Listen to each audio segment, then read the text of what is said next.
বলবে, কিন্তু আমাদের ছাত্ররা বললো না, চুপ করে গেল, ওরা কুইট করলো।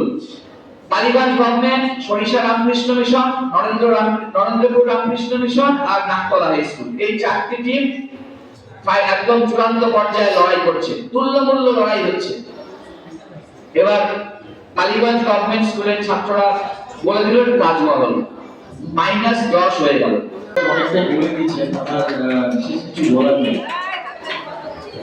যারা এখনো হাততালি দিচ্ছ, আমি জানি সুদীপ্ত স্যার খুব ভালো বলেন, সেই সুন্দর বক্তব্য তোমাদের কানে পৌঁছেছে, তোমরা খুব খুশি হয়েছে।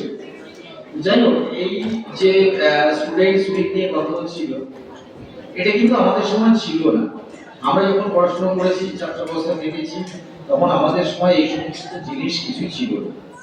আমরা শুধু স্কুলে যেতাম, পড়াশোনা করতাম, বাড়ি আসতাম, বাড়িতে পড়াশোনা, আবার স্কুলে যাওয়া, এইভাবেই চলেছে আমাদের ছোটবেলাগুলো। তো তোমাদের এই যে স্টুডেন্টস উইক ব্যাপারটা কেন, এর তাৎপর্যটা কি? অ্যাকচুয়ালি ছাত্রদের সার্বিক বিকাশের জন্য সারা বছরের একটা সপ্তাহ বেছে নেওয়া হয়েছে, বিভিন্ন ভাবে তাদেরকে এগিয়ে আসতে হবে, বিভিন্ন কাজের সঙ্গে যুক্ত হতে হবে। আঁকা, কুইজ, ডিবেট, এরকম প্রচুর ইভেন্ট আছে, যে ইভেন্টগুলো ছাত্রোপযোগী এবং সেই ইভেন্টগুলোর মধ্যে দিয়ে ছাত্রদের সার্বিক মানসিক বিকাশ ঘটবে। তো এর একটা বিশাল তাৎপর্য আছে, তোমরা সেটা কতটা গ্রহণ করতে পারবে এবং আগামী দিনে এই জিনিসটা হয়তো আরো অনেক বড় আকারে পালন করা হয়নি। শিলিগুড়ি বিমানবন্দর হয়নি, হয়নি।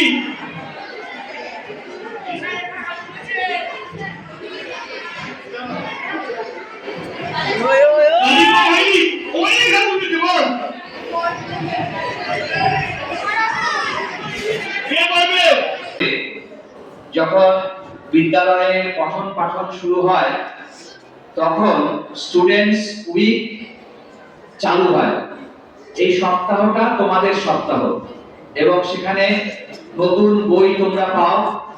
সরকারের পক্ষ থেকে পশ্চিমবঙ্গ মধ্য শিক্ষা পর্ষদের তরফে তোমাদের কাছে নতুন বই, খাতা ইত্যাদি পৌঁছে দেওয়া হয় স্কুলে, স্কুল থেকে তোমাদেরকে দেওয়া হয়। এবং পশ্চিমবঙ্গ সরকারের মাননীয় মুখ্যমন্ত্রী একটি শুভেচ্ছা বার্তা, যেটা আশা করি তোমরা প্রত্যেকে পেয়েছো।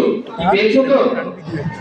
তাহলে ভেবে দেখো, এত বড় একটা রাজ্য, সেই রাজ্যের সব থেকে উঁচু অংশ রয়েছে। ছবি থেকে সবাই তাজমহল বলবে, কিন্তু আমাদের ছাত্ররা বললো না, চুপ করে গেল, ওরা কুইট করলো।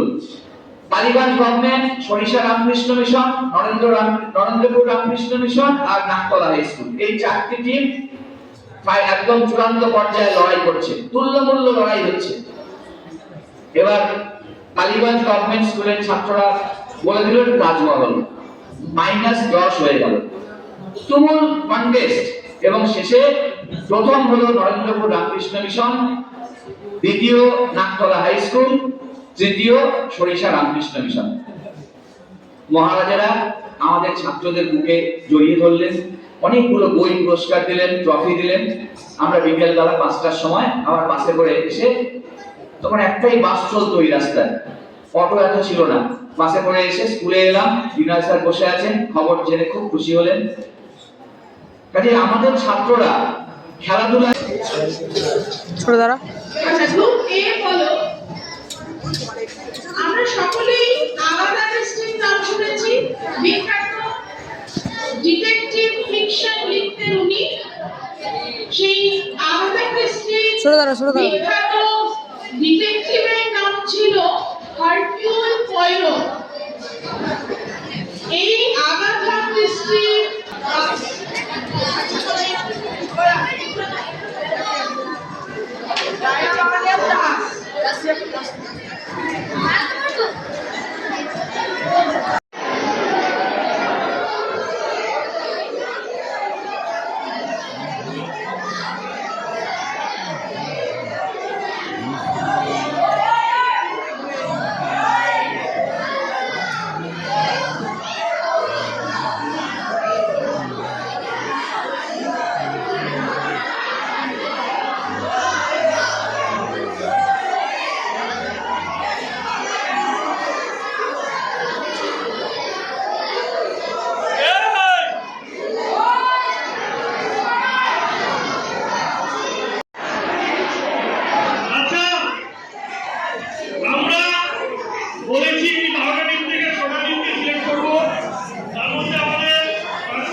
অভিনয় করেছে কি এই কাবুলিওয়ালা সিনেমাটার আগে একবার হয়েছে অনেক বছর আগে 1960-এর দশকে।